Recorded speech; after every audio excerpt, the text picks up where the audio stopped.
Hi guys, welcome to textbook YouTube channel. तो अब क्योंकि दो स्लॉट्स 18 और 19 के सारे स्लॉट्स का एग्जाम हो गया है, एक्सपेक्टेड कट ऑफ कितना जाएगा? ठीक है, अब यही क्वेश्चन है सब लोगों का। RBI assistant 2023 prelims exam expected cut off. तो इस पर हम कुछ बात करने वाले हैं और कितने आपके अटेम्प्ट्स हुए प्लस आपका एक्सपेक्टेड कट ऑफ क्या होगा। देखो, बहुत सारी चीजों पे मैं यहाँ पे डिस्कशन करूंगी। सबसे बड़ी बात है कि कट ऑफ किन फैक्टर्स पे डिपेंडेंट है। तो अगर हम देखें कट ऑफ किस फैक्टर पे डिपेंडेंट है, तो बहुत सारी चीजें होती हैं इसमें। सबसे पहले तो नंबर ऑफ वैकेंसीज। ठीक है, अगर आप नंबर ऑफ वैकेंसीज देखेंगे, वो एक सबसे बड़ा फैक्टर होता है। दूसरी चीज लेवल ऑफ पेपर, जो कि यहाँ पे वेरी इजी था, लेवल ऑफ पेपर।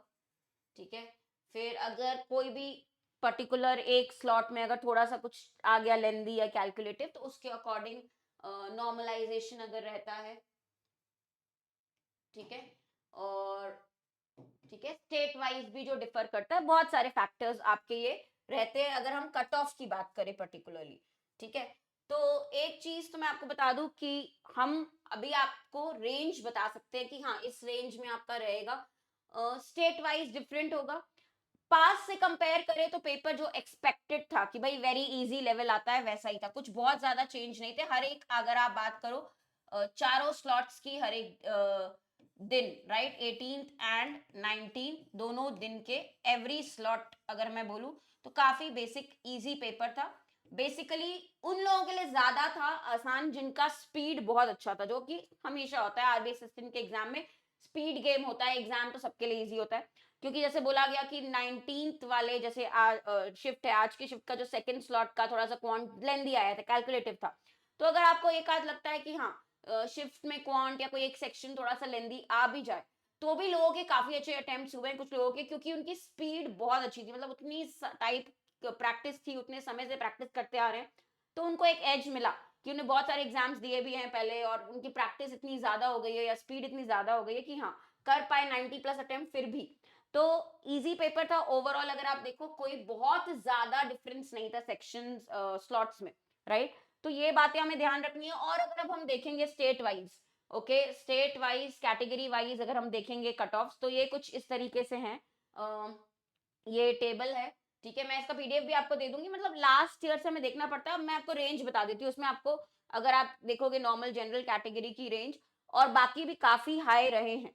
अगर हम जनरल कैटेगरी देखें तो स्टार्टिंग ही, जैसे अगर आप बोलोगे यहाँ पे 82.75 बेंगलुरु का है, बट ओवरऑल अगर आप देखोगे 90 प्लस भी कट ऑफ गए हैं।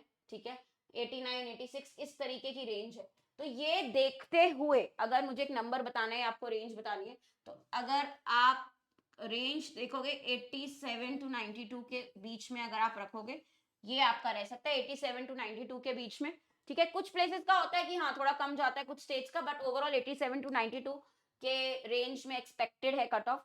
ठीक है, बेस्ड ऑन बहुत सारे क्राइटेरिया। अभी हम लोगों ने बहुत सारा फीडबैक भी लिया है कि भाई आपके अटेम्प्ट्स कितने हैं, स्टूडेंट फीडबैक भी इंक्लूडेड है, तो उसके बेसिस पे मैं रेंज बता रही हूँ। स्टेट वाइज बताना बहुत मुश्किल है, इसमें बहुत सारे फैक्टर्स इन्वॉल्व है, तो एग्जैक्ट स्टेट वाइज हम नहीं बता सकते। बट हाँ, किस रेंज में रहेगा आपको अगर ये भी पता है, तो आपको पता है कि हाँ, मुझे प्रिपरेशन करनी है मेंस की या नहीं। ठीक है, क्या प्री क्लियर होने के चांसेस हैं, नहीं है। सेफ अटेम्प्ट्स भी बताए थे वही। और ऑब्वियस सी बात है, एक बहुत बड़ी चीज जो हम फैक्टर में काउंट करेंगे वो क्या है? एक्यूरेसी। ठीक है, तो एक्यूरेसी अगर आपने मेंटेन करी है, यहाँ पे मैं लिख देती हूँ बहुत बड़ा सा, एक्यूरेसी पे सारी चीजें हैं। अगर एक्यूरेसी मेंटेन किया, अटेम्प्ट्स तो आप सब लोगों ने बताए हैं, कई लोगों ने बताया 90 प्लस अपने अटेम्प्ट, बट उसमें भी हो सकता है आपने कोई क्वेश्चन मार्क किया इंग्लिश में, ऐसे चांसेस होते हैं कि आपको लग रहा हो सही है बट नहीं हो, इनकरेक्ट निकल जाए या सिली मिस्टेक हो जाए। तो एक्यूरेसी बहुत इंपॉर्टेंट रोल प्ले करती है। ठीक है, तो एक्यूरेसी कितनी मेंटेन करिए, बट वो मेंटेन करते हुए भी ये एक ऐसा पेपर है जो हमें पहले से ही पता है कि भाई मेरे 80 से कम है तो चांसेस कम ही है, मतलब हमें बहुत होपफुल नहीं होना है अगर 80 से कम है। ठीक है, तो चांसेस ऑब्वियसली कम हो ही जाते हैं, मतलब निगेट हो ही जाते हैं अगर 80 से कम है। ये पेपर ही ऐसा है कि इसमें सबको इजी लगता है तो उतने जाते ही हैं। एक्यूरेसी तो है ही फैक्टर, बट एक्यूरेसी के साथ साथ अगर आप ये रेंज मेंटेन करके आए अटेम्प्ट्स की भी, तो हम ये एक्सपेक्ट करते हैं पिछले बार का कट ऑफ देखते हुए, जो यहाँ पे लिखा है सारा स्टेट वाइज आप देख सकते हो, उसको देखते हुए हम बोल सकते हैं 87 टू 92 की रेंज में हम एक्सपेक्ट कर रहे हैं। ठीक है, अब आगे का क्या है, देखो जिनका एग्जाम अच्छा हुआ वो आरबीआई असिस्टेंट मेंस की प्रिपरेशन करेंगे, जिनका नहीं हुआ वो नेक्स्ट गोल पे फोकस करेंगे और कोशिश करेंगे कि ये मिस्टेक्स दोबारा ना हो। जो आप लोगों ने शायद आपकी स्पीड प्रॉब्लम या सिली मिस्टेक प्रॉब्लम, आपको एक एक्सपीरियंस मिला एग्जाम का, एक लर्निंग मिली है, तो ये रिपीट नहीं करना। तो सबसे अच्छी बात ये है आप लोग कि आप लोग लकी हैं कि एसबीआई आपको एसबीआई क्लर्क प्री और आरबीआई असिस्टेंट मेंस दोनों की सेम लेवल की प्रिपरेशन होगी, same level, same type, same syllabus. तो ऐसा कुछ भी नहीं है कि अगर आप मेंस कर दो प्रिपरेशन स्टार्ट और आपका नहीं होता है प्री तो वो वेस्ट होगी, नहीं। आपका अब जस्ट नेक्स्ट इसका एग्जाम है जिस पे आप फोकस करने वाले हो एसबीआई क्लर्क, और वो सेम लेवल होगा एसबीआई क्लर्क प्री का जो आरबीआई असिस्टेंट मेंस का होगा। तो आपको वैसे भी प्रिपरेशन तो करनी ही है। अच्छी बात ये होगी जिनका क्लियर हो जाता है उनको 2 एग्जाम्स ले देने को अपॉर्चुनिटी मिलेगी, आरबीआई असिस्टेंट मेंस भी लिखेंगे और एसबीआई क्लर्क प्री भी लिखेंगे। तो ये सोचते हुए गाइज आप आगे अपनी प्रिपरेशन स्टार्ट कर दो, ठीक है। और इसके लिए हम लोग कोर्स भी ले आए हैं, क्लासेस भी स्टार्ट कर रहे हैं जल्दी ही। कोड हर्षिता पे मैक्सिमम डिस्काउंट भी है, तो ये भी आप देख सकते हो टेक्स्ट बुक पे कोड हर्षिता पे डिस्काउंट यूज करके मैक्सिमम ऑफ। एसबीआई क्लर्क का पूरा प्री प्लस मेंस बैच है, सारे sections including mock test, topic test, PDF, notes, classes, सब कुछ इंक्लूडेड रहेगा।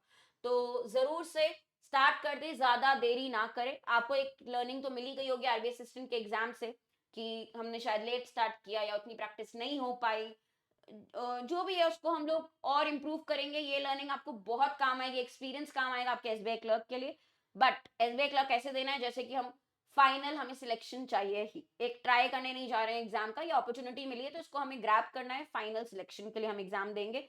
तो हमारी डेमो क्लासेस भी है, वेबसाइट पे अगर आप जाओगे देखोगे डेमो क्लासेस देख सकते हो एसबीआई क्लर्क के लिए कि टीचिंग स्टाइल क्या है सबका, कैसे पढ़ाया जाएगा क्लासेस में। तो उसके अकॉर्डिंग भी आप समझ सकते हैं कि हाँ यहाँ कंप्लीट प्रिपरेशन होगी और एनरोल कर सकते हो। कोड हर्षिता पे मैक्सिमम डिस्काउंट है। कोई और क्वेरीज है तो कमेंट में मेंशन करिए और मैं उसका रिप्लाई भी दूंगी। और ज्यादा मत सोचिए अब कि अब हो गया एग्जाम तो रिजल्ट क्या होगा, क्योंकि अभी नेक्स्ट गोल है सामने, तो उसकी तैयारी करो। जब आप उसकी प्रिपरेशन कर रहे हो तो साइमल्टेनियसली मेंस की तैयारी भी हो ही रही होगी, आरबीआई असिस्टेंट मेंस की भी, right. So all the best for your results guys. और भी अपने अटेम्प्ट्स अगर लिख सकते हैं तो कमेंट्स में जरूर मेंशन करिएगा। Thank you.